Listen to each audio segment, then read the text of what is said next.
सभी विद्यार्थियों को नमस्कार। अपने इस YouTube चैनल पर आपका स्वागत एवं अभिनंदन। हाँ तो विद्यार्थियों, आज हम कक्षा 12th विषय राजनीति विज्ञान से होमवर्क देखने जा रहे हैं। तो आज की हमारी कक्षा रहेगी 12th, विषय रहेगा राजनीति विज्ञान। तो देखिए विद्यार्थियों, आज का होमवर्क शुरू करते हैं। आज के होमवर्क का पहला प्रश्न है, निम्न में से कौन सी भारत के राष्ट्रपति के लिए आवश्यक योग्यता नहीं है। तो राष्ट्रपति पद के लिए, इनमें से राष्ट्रपति पद के लिए आवश्यक योग्यता कौन सी नहीं है। तो देखिए, भारतीय संविधान में अनुच्छेद 52 के अनुसार राष्ट्रपति पद का प्रावधान किया गया है। तो भारतीय संविधान में अनुच्छेद 52 के अनुसार राष्ट्रपति पद का प्रावधान किया गया है और अनुच्छेद 58 में राष्ट्रपति की योग्यता का उल्लेख किया गया है, जिसके अनुसार यह कह रहा है कि निम्न में से कौन सी भारत के राष्ट्रपति पद के लिए आवश्यक योग्यता नहीं है।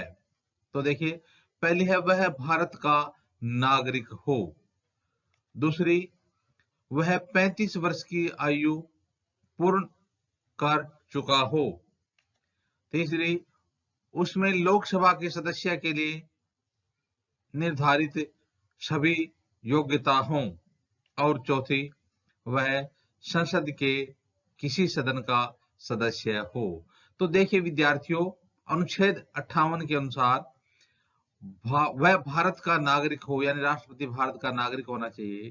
राष्ट्रपति पद के लिए 35 वर्ष की आयु पूर्ण होनी चाहिए। राष्ट्रपति पद के लिए लोकसभा के सदस्य के लिए निर्धारित सभी योग्यता होनी चाहिए। वह संसद के किसी सदन का सदस्य हो, यह होना जरूरी नहीं है। तो वह संसद के लिए किसी सदन का सदस्य हो, यह आवश्यक योग्यता नहीं है। तो इसका उत्तर क्या हो जाएगा, वह संसद के किसी सदन का सदस्य हो, यह आवश्यक योग्यता नहीं है। तो इस प्रकार से भारत में राष्ट्रपति पद के लिए कोई भी उम्मीदवार, उसको भारत का नागरिक होना चाहिए, उसकी आयु वो 35 वर्ष पूर्ण होनी चाहिए और उसमें लोकसभा के सदस्य के लिए निर्धारित सभी योग्यताएं होनी चाहिए। तो इस प्रकार से इसका उत्तर हो जाएगा, वह संसद के किसी सदन का सदस्य हो। हाँ तो विद्यार्थियों, देखते हैं दूसरा प्रश्न। दूसरा प्रश्न है, भारत के निर्वाचन आयोग द्वारा निम्नलिखित राजनीतिक दलों में से किसे राष्ट्रीय दल के रूप में मान्यता नहीं दी गई है। तो आपको 4 विकल्प दिए जाएंगे, आपको बताना है कि निर्वाचन आयोग, प्रश्न एक और बन गया, निर्वाचन आयोग। तो जो भारतीय निर्वाचन आयोग है वो राजनीतिक दलों को राष्ट्रीय दल या दल के रूप में मान्यता प्रदान करता है। कौन? भारतीय निर्वाचन आयोग। तो कह रहा है कि भारत के निर्वाचन आयोग, भारतीय निर्वाचन आयोग द्वारा निम्नलिखित राजनीतिक दलों में से किस राजनीतिक दल को राष्ट्रीय दल के रूप में मान्यता नहीं दी गई है।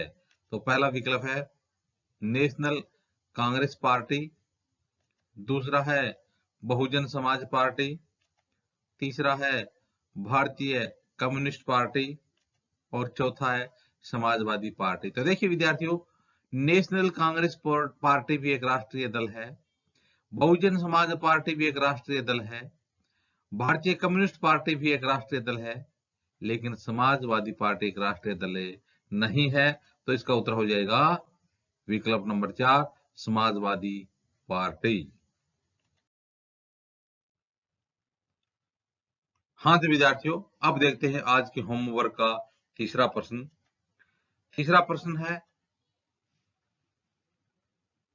संविधान की किस अनुसूची में क्षेत्रीय भाषाओं का उल्लेख किया गया है। आपको बताना है कि संविधान की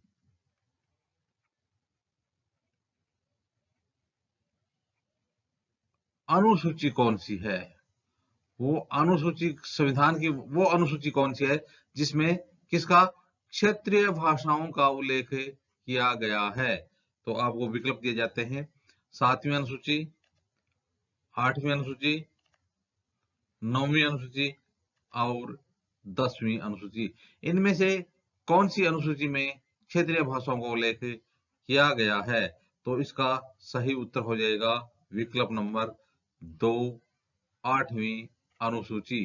तो विद्यार्थियों, 8वीं अनुसूची में 22 भाषाओं को शामिल किया गया है। तो इस प्रकार से इसमें बताया गया है कि संविधान की किस अनुसूची में क्षेत्रीय भाषाओं को उल्लेख किया गया है। 8वीं अनुसूची में क्षेत्रीय भाषाओं को शामिल किया गया है। अब देखते हैं आज के होमवर्क का चौथा प्रश्न। पंचायती राज चुनाव में राजनीतिक दलों को खुले तौर पर से चुनाव चिन्हों के आधार पर भाग लेने देने का सुझाव किस समिति ने दिया था। तो पंचायत राज चुनाव में राजनीतिक दलों के आधार पर, यानी राजनीतिक दलों के जो चुनाव चिन्ह होते हैं उनको खुले तौर पर चुनाव चिन्हों के आधार पर भाग लेने देने का सुझाव किस समिति ने दिया था। तो यानी राजनीतिक पार्टी के आधार पर है, वो पंचायत राज के चुनाव हो, तो आपको बताना है कि उस किस समिति ने सुझाव दिया था, उस समिति का नाम बताना है। तो पहला है बलवंत राय मेहता समिति, दूसरा है अशोक मेहता समिति, तीसरा है सादिक अली समिति और चौथा है इनमें से कोई नहीं। तो पंचायत राज चुनाव में राजनीतिक दलों को खुले तौर से चुनाव चिन्हों के आधार पर भाग लेने देने का सुझाव किस समिति ने दिया था।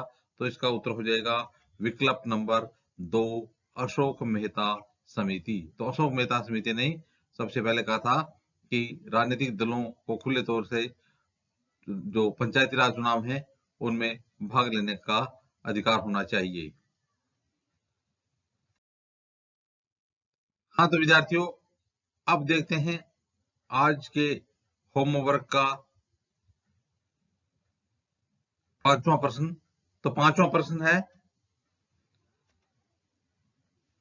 प्रश्न नंबर 5।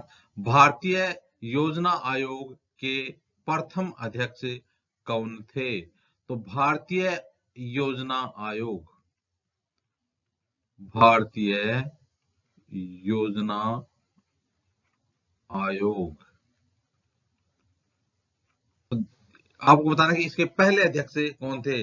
तो विद्यार्थियों 15 मार्च 1950, 15 मार्च 1950 को केंद्रीय मंत्रिमंडल द्वारा पारित प्रस्ताव के द्वारा योजना आयोग की व्यवस्था की गई थी। कब? 1950 में किसके द्वारा? केंद्रीय मंत्रिमंडल द्वारा पारित प्रस्ताव के द्वारा योजना आयोग की स्थापना की गई थी। तो उस समय से ही, यानी योजना आयोग के जो अध्यक्ष होते हैं वो प्रधानमंत्री होते हैं। प्रधानमंत्री इसके पदेन अध्यक्ष होते हैं। कौन है? प्रधानमंत्री। तो अब प्रश्न क्या है कि भारतीय योजना आयोग के प्रथम अध्यक्ष कौन थे। तो देखिए, हमारे देश के प्रथम प्रधानमंत्री थे, वही योजना आयोग के प्रथम अध्यक्ष हो जाएंगे। तो इसमें विकल्प देखिए, पहला है डॉक्टर विश्वेश्वरैया, दूसरा है पंडित जवाहरलाल नेहरू, तीसरा है पीसी महालनोबिस और चौथा है जॉन मथाई। तो हमारे देश के प्रथम प्रधानमंत्री थे, वो ही योजना आयोग के प्रथम अध्यक्ष थे।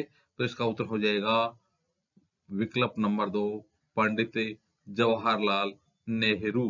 तो इस प्रकार से विद्यार्थियों, अब जो योजना आयोग था उसका 2015 से नाम परिवर्तित कर दिया गया है और अब इसको कहा जाता है नीति आयोग। नीति आयोग। और उसके अध्यक्ष तो पदाध्यक्ष प्रधानमंत्री ही होते हैं। तो इस प्रकार से भारतीय योजना आयोग के प्रथम अध्यक्ष कौन बने? पंडित जवाहरलाल नेहरू थे। तो इस प्रकार से विद्यार्थियों, आज हमने कक्षा 12th राजनीति विज्ञान का होमवर्क देखा। आगे आने वाले वीडियो में भी इसी प्रकार से हम प्रश्नोत्तर देखते रहेंगे। आप भी अपने इस यूट्यूब चैनल के साथ बने रहिए। धन्यवाद।